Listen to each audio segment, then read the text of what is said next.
ایک گاؤں میں ایک غریب کسان رہتا تھا۔ وہ دن بھر کھیتی باڑی کرتا اور اپنے بیوی بچوں کا پیٹ پالتا تھا۔ ایک دن وہ کام کرتے کرتے گر کر بے ہوش ہو گیا۔ جب اسے ہوش آیا تو وہ اپنے گھر پر ایک چارپائی پر پڑا ہوا تھا۔ اس کی طبیعت اب کچھ بہتر تھی۔ گاؤں والے اسے اٹھا کر اس کے گھر لے آئے تھے۔ اس دن کے بعد وہ ٹھیک تو ہو گیا، لیکن دن بدن کمزور ہونے لگا۔ حتیٰ کہ ایک ماہ کے اندر اندر وہ اتنا کمزور ہو گیا کہ اس کے لیے چلنا پھرنا بھی مشکل ہو گیا۔ گاؤں کے ایک آدمی نے اسے بتایا کہ فلاں گاؤں میں ایک بہت پرانا حکیم ہے، بہت ہی قابل انسان ہے، تم ایک بار اس کے پاس جاؤ، انشاءاللہ تمہیں شفا ملے گی۔ وہ ہمت کر کے ایک دن اس حکیم صاحب کے پاس پہنچ گیا۔ حکیم صاحب نے اس کی نبض دیکھی اور پوچھا کہ تم کب سے بیمار ہو؟ کسان نے بتایا کہ میں ایک دن کام کرتے کرتے گر کر بے ہوش ہو گیا تھا، بس اسی دن سے میں کمزور ہوتا جا رہا ہوں۔ حکیم صاحب نے اسے کہا کہ تم گھر چلے جاؤ اور 2 دن کے بعد دوبارہ میرے پاس آنا، میں کوشش کرتا ہوں کہ تمہارے لیے دوائی تیار کر لوں۔ 2 دن کے بعد کسان دوبارہ حکیم صاحب کے پاس پہنچ گیا۔ حکیم صاحب اسے دیکھ کر بہت پریشان ہو گئے۔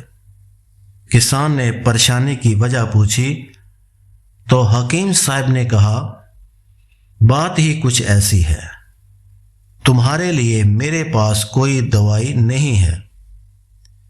کسان بہت پریشان ہوا اور کہنے لگا، حکیم صاحب مجھے سچ سچ بتائیں کیا بات ہے؟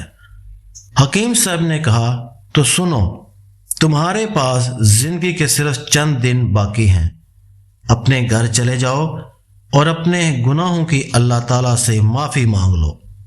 کسان نے کہا، آپ اتنے بڑے حکیم ہیں، کیا آپ کے پاس میری مرض کی کوئی دوا موجود نہیں؟ حکیم صاحب نے کہا، میرے پاس دوائی موجود نہیں، دوائی بنانے کے لیے کم سے کم 3 سے 4 ماہ لگیں گے، اور تمہارے پاس اتنی مہلت نہیں ہے، تم زیادہ سے زیادہ 1 ہفتہ تک زندہ رہو گے۔ کسان نے حکیم صاحب سے اجازت لی اور اپنے گھر کی طرف چل دیا۔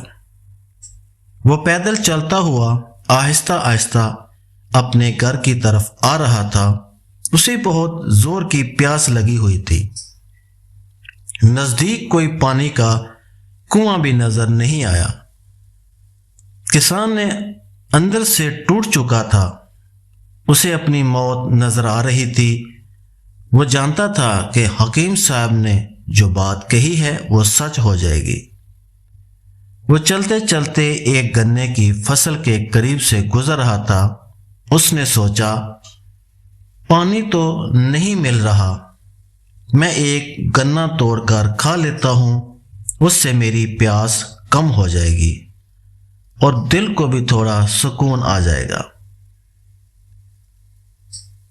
اس نے گنے کی فصل سے ایک گنا توڑا اور گنا کھاتا کھاتا اپنے گھر کی طرف چل دیا۔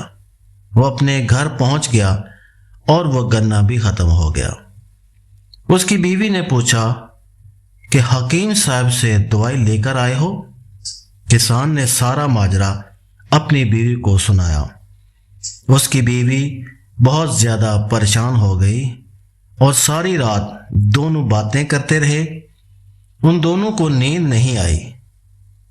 جب تہجد کی اذان ہوئی تو دونوں میاں بیوی نے وضو کیا اور عبادت کرنے لگے اور اپنے اللہ تعالیٰ سے اپنے صحت یاب ہونے کی دعا کرنے لگے۔ کسان کو اپنی حالت اور حکیم کی بات سے اندازہ ہو چکا تھا کہ میرے پاس واقعی ٹائم بہت کم ہے، لہٰذا وہ صبح اٹھا اور کام پر نہیں گیا۔ سارا دن اپنی بیوی بچوں کے ساتھ گھر میں موجود رہا۔ شام کے وقت اسے محسوس ہوا کہ میرے اندر پہلے سے تھوڑی طاقت زیادہ ہے۔ وہ روزانہ رات کو عبادت کرتا اور دن کو اپنے گھر میں سویا رہتا۔ 2 دن کے بعد ان دونوں میاں بیوی کو محسوس ہونے لگا کہ کسان کی صحت اچھی ہونے لگی ہے۔ مزید 1 ہفتہ گزرنے کے بعد کسان پوری طرح صحت یاب ہو چکا تھا۔ اس نے اپنے اللہ کا شکر ادا کیا اور اپنے کام پر لگ گیا۔ 1 ہفتہ پورا ہو چکا تھا اور حکیم صاحب کی بات غلط ثابت ہو چکی تھی۔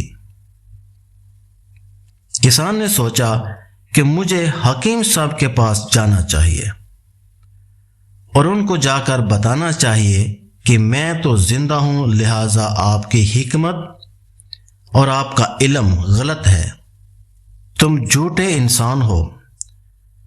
وہ دوسرے دن حکیم صاحب کے پاس پہنچ گیا۔ حکیم صاحب اسے صحت مند دیکھ کر بہت حیران ہوئے۔ کسان نے حکیم صاحب سے کہا، آپ کا بہت نام سنا تھا کہ آپ بہت قابل اور سچے انسان ہیں، لیکن مجھے آج پتہ چلا ہے کہ آپ بہت جھوٹے اور مکار انسان ہو۔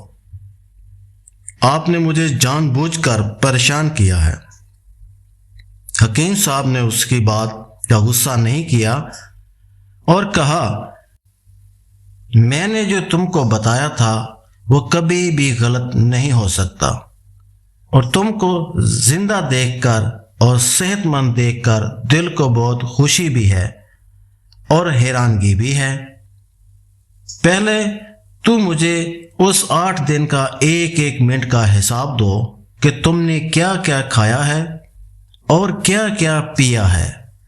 کسان نے بتایا کہ آپ کے گھر سے نکلتے سب سے پہلے میں نے گنے کی فصل سے 1 گنا کھایا ہے، اس کے بعد سیدھا میں اپنے گھر میں گیا ہوں، رات کو اللہ تعالیٰ کی عبادت کرتا تھا اور دن کو سویا رہتا تھا، گھر کی بنی ہوئی روٹی کھاتا تھا اور مٹکے کا پانی پیتا تھا۔ حکیم صاحب نے کہا، چلو میرے ساتھ، مجھے وہ گنے کی فصل دکھاؤ۔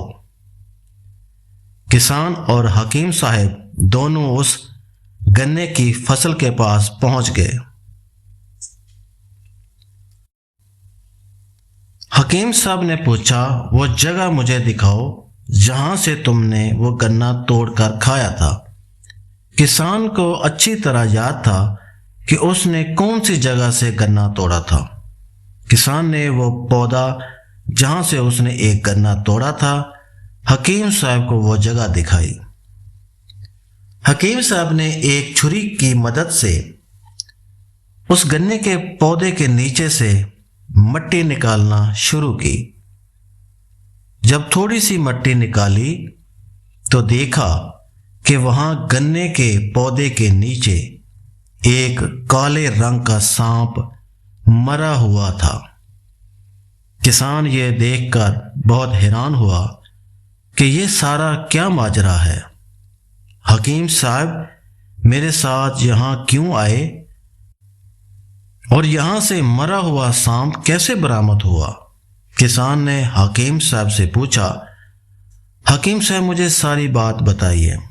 حکیم صاحب نے کہا، جو دوائی میں نہیں بنا سکا، اللہ تعالیٰ نے وہ دوائی تیار کر کے تمہارے لیے رکھی ہوئی تھی۔ کسان کو کچھ سمجھ نہیں آ رہا تھا۔ حکیم صاحب نے بتایا کہ تمہاری دوائی میں بنا سکتا تھا۔ کسان نے کہا، وہ کیسے؟ حکیم صاحب نے بتایا، تمہاری دوائی یہ تھی کہ 1 کالا زہریلا سانپ لیا جائے، اسے مار کر مٹی میں دفن کیا جائے، جہاں وہ سانپ دفن کیا جائے عین اس کے اوپر 1 گنے کا پودا لگایا جائے۔ جب گنا پک کر تیار ہو جائے تو اس گنے کا رس تم کو پلایا جائے۔ یہ دوائی تیار ہونے میں 3 سے 4 ماہ لگ جانے تھے۔ اور تمہاری بیماری آخری سٹیج پر تھی، تمہارے پاس صرف 1 ہفتہ باقی تھا، لیکن اللہ تعالیٰ نے تمہاری زندگی لمبی کر دی اور خود وہ دوائی تیار کر کے تمہیں پلا بھی دی۔ اس گنے کے رس کی وجہ سے آج تم زندہ ہو اور صحت مند بھی ہو۔ کسان نے حکیم صاحب کے پیر پکڑ لیے اور ان سے معافی مانگی اور ان کو ڈھیر ساری دعائیں دیتا ہوا اپنے گھر کی طرف چل دیا۔